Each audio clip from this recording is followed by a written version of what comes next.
ये वीडियो किसी भी धर्म या समुदाय को दोष देने के लिए नहीं है। यहाँ चर्चा एक सार्वजनिक घटना और उससे जुड़े तथ्यों पर आधारित है।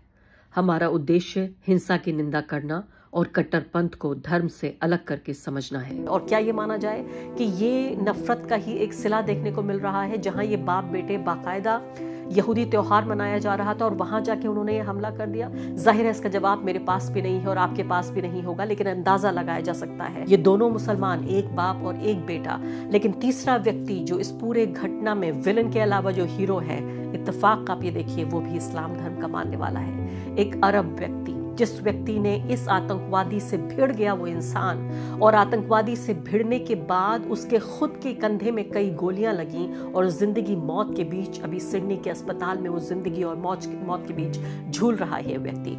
जब यहाँ पे बहुत सारे लोग उस धर्म को बुरा कह रहे हैं, उस धर्म को जो है जड़ मान रहे हैं, ये एक तरह से इसको मौका बनाना चाहते हैं, इस बहुत ही दुखद और बहुत ही मैं कहूंगी घृणित घटना को एक मौका बनाना चाहते हैं, एक खास धर्म को टारगेट करने के लिए। आप ये देखिए कि कैसे एक कुदरत ने ये एक स्क्रिप्ट लिखी है कि दोनों व्यक्ति एक ही धर्म को मानने वाले, एक लोगों को मार रहा है, दूसरा लोगों को बचा रहा है। अब यहाँ पर समझना ये जरूरी है, तकलीफ होती है, आप जिस धर्म के मानने वाले होते हैं उस धर्म का नाम जब किसी आतंक से या गैर इंसानी हरकत से जोड़ा जाता है, तो जो अमन पसंद लोग हैं उस धर्म के, उन्हें तकलीफ होती है और वे कहते हैं कि मेरा धर्म का नाम इससे ना जोड़ा जाए।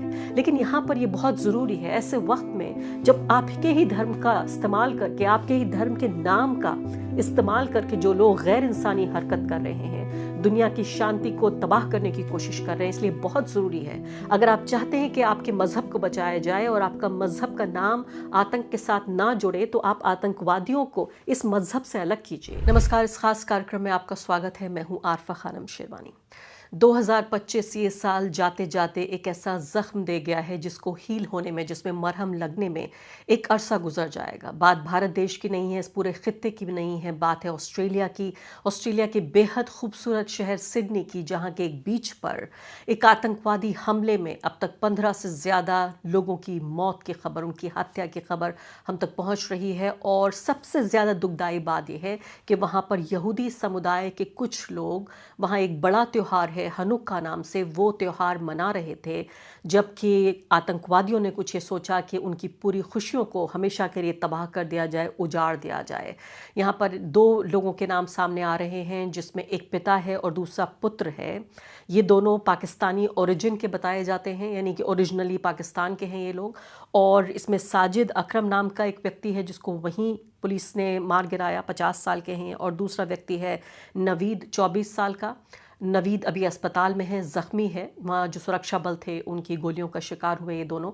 बताया जाता है साजिद अकरम के बारे में कि वो 90s में, यानी 90 के दशक में पाकिस्तान से आए थे स्टूडेंट वीज़ा पर, और उसके बाद जाहिर है तब से यहाँ रह रहे हैं, यहाँ से जी रहे थे।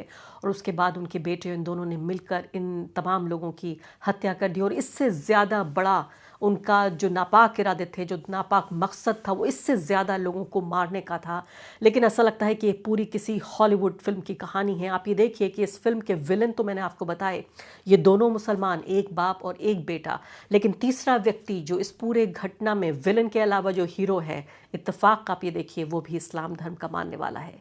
एक अरब व्यक्ति, जिस व्यक्ति ने इस आतंकवादी से भिड़ गया वो इंसान, और आतंकवादी से भिड़ने के बाद उसके खुद के कंधे में कई गोलियां लगीं और जिंदगी मौत के बीच अभी सिडनी के अस्पताल में वो जिंदगी और मौत के बीच झूल रहा है व्यक्ति। तो अभी दो लोग अस्पताल में हैं फिलहाल। नवीद, ये 24 साल का आतंकवादी जिसने इन लोगों की हत्या की, और इसके अलावा वो लोग, वो हीरो, वो नायक, एक तरफ खलनायक और दूसरी तरफ नायक। आप ये देखिए दोनों लोग अस्पताल में हैं और दोनों जिंदगी और मौत के बीच झूल रहे हैं। एक तरफ खलनायक को पूरी दुनिया उसको पर थूक रही है, और साथ साथ जिस तरह की आइडियोलॉजी से वो ड्रिवन है उसके बारे में भी बातचीत हो रही है।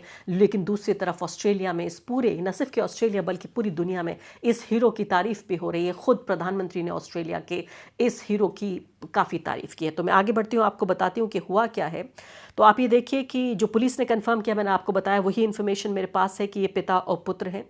और सीन पर ही मर गया जो पिता था, 50 साल का साजिद अकरम, और इसके अलावा क्रिटिकल हालत में, कंडीशन में हॉस्पिटल में हैं जो इनके पुत्र हैं, यही साहब जो खलनायक हैं। इसके अलावा आप ये देखिए ज्यूश कम्युनिटी के ऊपर ये हमला हुआ है और 10 साल की एक मासूम बच्ची, उसको भी मौत के घाट उतार दिया गया।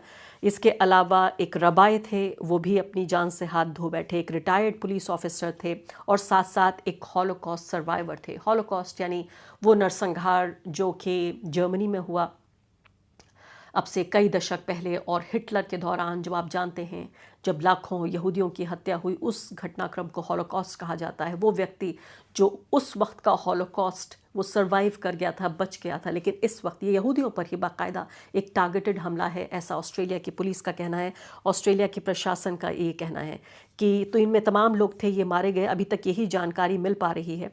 और एक व्यक्ति फल बेचने वाला, जिस हीरो का मैं आपको जिक्र कर रही हूँ, वो फल बेचने वाला ये व्यक्ति है, और सीधे तौर पर पता चलता है कि इस व्यक्ति की कोई ऐसा नहीं हथियार चलाने में कोई ट्रेनिंग है। अगर आप ये वीडियो खासकर देखेंगे जो सामने आ रहा है, सीधे तौर पे पता चलता है कि ये कोई मासूम आदमी नहीं है, ये खलनायक जिसने 15 लोगों की दिन दहाड़े हत्या कर दी।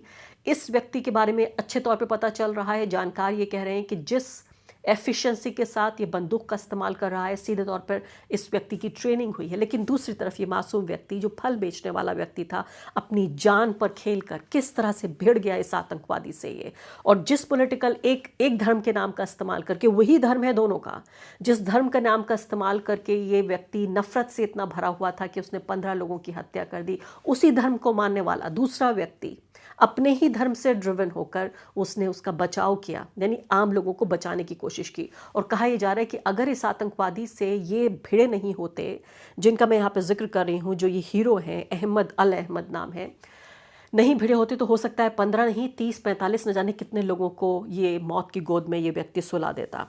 तो ये भी वीडियो, यानी इस व्यक्ति का गोली चलाते हुए भी वीडियो फिल्म किया गया, और साथ साथ ये भिड़ते हुए, इस अटैकर से भिड़ते हुए भी ये वीडियो आप दोनों देख रहे हैं। ये देखिए किस दौर में हम जी रहे हैं, जहाँ की कहानियाँ वीडियो में बाकायदा दर्ज हो रही हैं, डॉक्यूमेंट हो रही हैं हमारे लिए, हमारे आने वाली नस्लों के लिए। अब उनके रिश्तेदार ये कह रहे हैं कि 4 से 5 कम से कम जो है वो गोलियाँ लगी हैं इस व्यक्ति को, और वहाँ जो पुलिस है ऑस्ट्रेलिया की, वो ये बता रही है कि ये जो व्यक्ति है गनमैन, यानी ये दोनों जो लोग हैं, ये कह रहे हैं कि इस्लामिक स्टेट ग्रुप के, यानी आईएस ग्रुप से इनका संबंध है।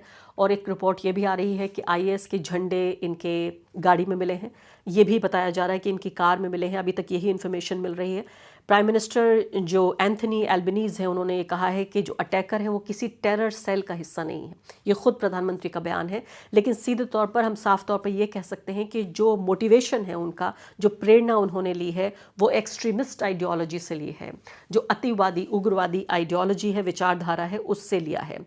अब इसके अलावा जो आम लोग हैं वहाँ पर देखिए, वो भी खून देने के लिए अस्पतालों के बाहर लाइन लगाए हुए हैं। वही है, एक तरफ जब आप गैर इंसानी हरकतें देखते हैं और दूसरी तरफ आप जब इंसानियत का पूरा माहौल देखते हैं। जैसे मैंने कहा कि नायक और खलनायक, उन्हीं कुछ सेकंडों में एक व्यक्ति, दोनों ही लोग एक ही धर्म के मानने वाले, जब यहाँ पे बहुत सारे लोग उस धर्म को बुरा कह रहे हैं, उस धर्म को जो है जड़ मान रहे हैं, ये एक तरह से इसको मौका बनाना चाहते हैं, इस बहुत ही दुखद और बहुत ही मैं कहूँगी घृणित घटना को एक मौका बनाना चाहते हैं, एक ख़ास धर्म को टारगेट करने के लिए। आप ये देखिए कि कैसे एक कुदरत ने ये एक स्क्रिप्ट लिखी है कि दोनों व्यक्ति एक ही धर्म को मानने वाले, एक लोगों को मार रहा है, दूसरा लोगों को बचा रहा है।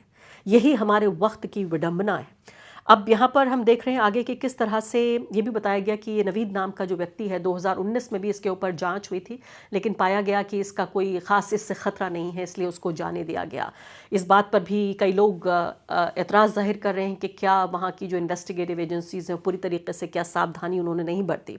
अब यहाँ पर आ जाते हैं आइडियोलॉजी की जो बात हो रही है। सबसे बड़ी बात तो आप ये देखिए कि ज्यूश कम्युनिटी पर यह हमला लगातार हम देख रहे हैं 2023 से, जब से ये पूरा नरसंहार जो इजरायली सरकार कर रही है, इजराइल के प्रधानमंत्री नेतन्याहू कर रहे हैं गज़ा के लोगों का, फ़िलिस्तीन के लोगों का, हम लगातार ये देख रहे हैं कि यहूदी, न सिर्फ कि इजराइल के रहने वाले लोग, न सिर्फ कि इजराइल की सरकार, बल्कि एक प्रतिक्रिया के तौर पर हम देख रहे हैं कि यहूदी लोगों के प्रति एक बड़े तबके में दुनिया के एक तरह की नफ़रत पनप रही है। इसके लिए यहूदी जिम्मेदार नहीं है, इसके लिए वो इजरायली जिम्मेदार हो सकते हैं जो नेतन्याहू को लगातार वोट देकर प्रधानमंत्री बना रहे हैं, उनकी सरकार को बचा रहे हैं, बना रहे हैं, लेकिन एक तरह से एक बाय प्रोडक्ट के तौर पर, एक प्रतिक्रिया के तौर पर फिलिस्तीन में जो हुआ पिछले 2 साल में, हमने देखा हजारों लोगों की जो दिन दहाड़े, छोटे छोटे मासूम बच्चे, बुजुर्ग लोग, ऐसे लोग जो अपाहिज थे, ऐसे लोग जो जख्मी थे, अस्पताल, साथ साथ स्कूल, कॉलेज, पुल, घर, सब कुछ तबाह बर्बाद किया जा चुका है। एक पूरे के पूरे सिविलाइजेशन को ख़त्म करने की कोशिश की गई है। अब उसी के एक रिएक्शन के तौर पर हम ये देख रहे हैं कि दूसरी तरफ भी यहूदी समुदाय को लेकर एक तरह की नफरत पनप रही है। और क्या ये माना जाए कि ये नफरत का ही एक सिला देखने को मिल रहा है, जहाँ ये बाप बेटे बाकायदा यहूदी त्यौहार मनाया जा रहा था और वहाँ जाके उन्होंने ये हमला कर दिया। जाहिर है इसका जवाब मेरे पास भी नहीं है और आपके पास भी नहीं होगा, लेकिन अंदाज़ा लगाया जा सकता है। हालांकि ये बात कहना ज़रूरी है कि एक तरफ इजराइल की सरकार है, एक तरफ इजराइल के बाशिंदे हैं और दूसरी तरफ हैं पूरी दुनिया में रहने वाले यहूदी लोग, और इन दोनों को अलग करना बेहद ज़रूरी है। इन लोगों को एक साथ रखने में ना आपकी भलाई है, ना ही वो तमाम शांति प्रिय लोग जो चाहते हैं कि दुनिया में शांति बनी रहे, सब सौहार्द से रहें, उनके लिए अच्छा नहीं है। दुनिया की शांति के लिए, जो वर्ल्ड पीस है, उसके लिए अच्छा नहीं है। आपको अलग अलग करना होगा। यहूदी लोग अलग हैं और इजराइल की सरकार अलग है। तमाम यहूदी लोगों को फिलिस्तीन के जो लोग हैं उनकी हत्या के लिए जिम्मेदार ठहराना या उनके लिए नफरत पालना ठीक नहीं है। मैंने कल जब ये मुझे इंसिडेंट के बारे में पता लगा तो मैंने ये ट्वीट किया। उस पर कई लोग नाराज़ हो रहे हैं कि मैं इस्लामिस्ट क्यों कह रही हूँ। अब यहाँ पर समझना ये ज़रूरी है, तकलीफ़ होती है। आप जिस धर्म के मानने वाले होते हैं, उस धर्म का नाम जब किसी आतंक से या गैर इंसानी हरकत से जोड़ा जाता है तो जो अमन पसंद लोग हैं उस धर्म के, उन्हें तकलीफ़ होती है और वे कहते हैं कि मेरा धर्म का नाम इससे ना जोड़ा जाए। लेकिन यहाँ पर ये बहुत ज़रूरी है, ऐसे वक्त में जब आपके ही धर्म का इस्तेमाल करके, आपके ही धर्म के नाम का इस्तेमाल करके जो लोग गैर इंसानी हरकत कर रहे हैं, दुनिया की शांति को तबाह करने की कोशिश कर रहे हैं, इसलिए बहुत ज़रूरी है, अगर आप चाहते हैं कि आपके मज़हब को बचाया जाए और आपका मज़हब का नाम आतंक के साथ ना जुड़े, तो आप आतंकवादियों को इस मज़हब से अलग कीजिए।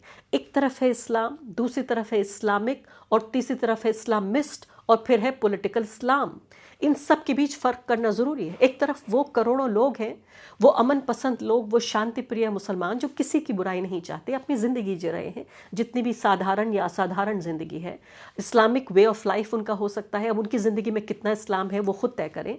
लेकिन ये जो इस्लामिस्ट हैं, यानी इस्लाम के नाम पर जो इस्लाम का एक शासन स्थापित करने का दावा करते हैं, या इस्लामिक वे ऑफ लाइफ पूरी दुनिया पर थोपने का दावा करते हैं, या एक तरह की सुप्रीमेसी यानी एक सर्वोच्चता स्थापित करने की कोशिश करते हैं, और इस बात से भी बाज नहीं आते कि इसके लिए अगर उन्हें हिंसा का इस्तेमाल भी करना पड़े, तो इस तरह के लोगों को जो पॉलिटिकल इस्लाम को पॉलिटिकल इस्लाम बनाते हैं, और इसलिए उनको इस्लामिस्ट कहना और उनको रिजेक्ट करना बहुत ज़रूरी है उस इस्लाम को बचाने के लिए जो इस्लाम करोड़ों शांति प्रिय लोग इस दुनिया में मानते हैं।